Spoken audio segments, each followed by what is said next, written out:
My name is Jillian Roberts, and I work with the Terrain Sciences and Geoscience Data Management section of the Geological Survey of Newfoundland and Labrador.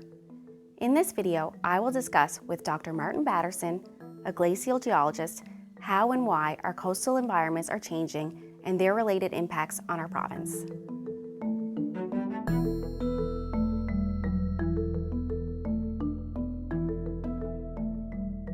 Most of the natural processes that affect our coast are gradual.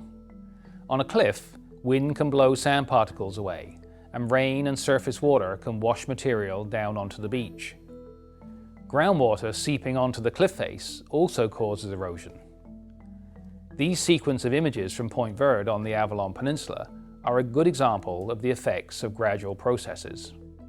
The structure in these photos is now lying on the beach. Other processes can be more rapid.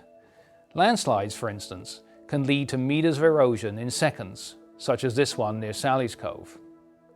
The cause of these types of failures could be undercutting of the cliff by waves, particularly during storms or from storm surges.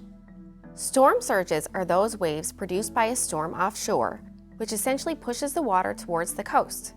Some of these storm surges produce waves several meters high and can cause a considerable amount of damage and flooding, especially if they arrive on high tide.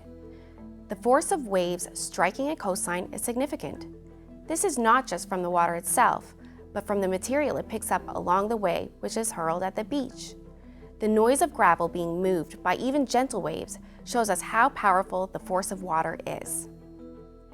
In combination, wind, rain, surface water, groundwater, and waves cause cliffs to erode or beaches to move inland, although the actual rate of change depends on many local factors.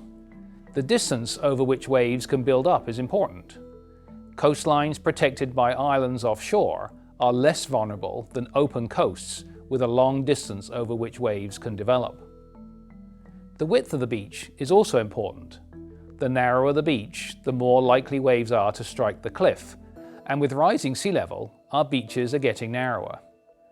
But perhaps the most important factor is the nature of the material making up the cliff itself. Rock cliffs erode much more slowly than those composed of loose sandy material, and cliffs containing clay layers can collapse under the right or wrong circumstances. The landslide at Daniels Harbour in 2007 is an example. Natural processes aren't the only cause of coastal erosion. We have to take some of the responsibility ourselves. Building rock walls or wharves can affect waves and sediment movement. Here, we can see buildup of sediment behind the wharf and a rock wall protecting a bank in front of the houses. Building houses on top of cliffs made of loose sediment increases the pressure on the cliff, as well as increasing water runoff from roofs and driveways. Driving on sand dunes increases erosion by destroying the vegetation that binds the dunes together. Erosion along coastlines can impact communities and lead to having to move roads, water, power, phone, or fiber optic lines, or the closing of coastal walking trails. Having a knowledge of future erosion rates is essential in planning for infrastructure development. It's certainly far cheaper to plan and adapt versus relocating infrastructure as a result of coastal erosion. Change along our coastline is inevitable. The coastline has been changing for thousands of years, and there's no reason to believe it won't continue to change in the future. Sea level is rising.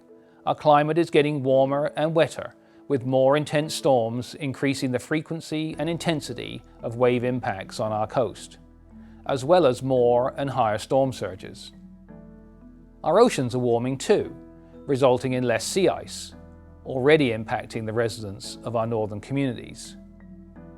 Based on what we know about the trends in sea level and our changing climate, our coastline will become increasingly vulnerable to erosion and flooding. This is a serious issue for our province. Understanding what's going on in our communities and around our coastline is critical.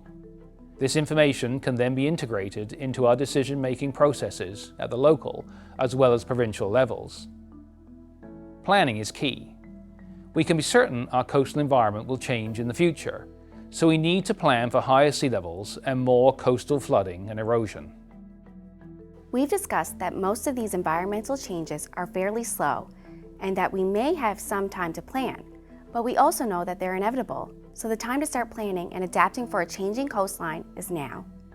In the next video, we'll talk about what is being done to help prepare for changes along our coasts.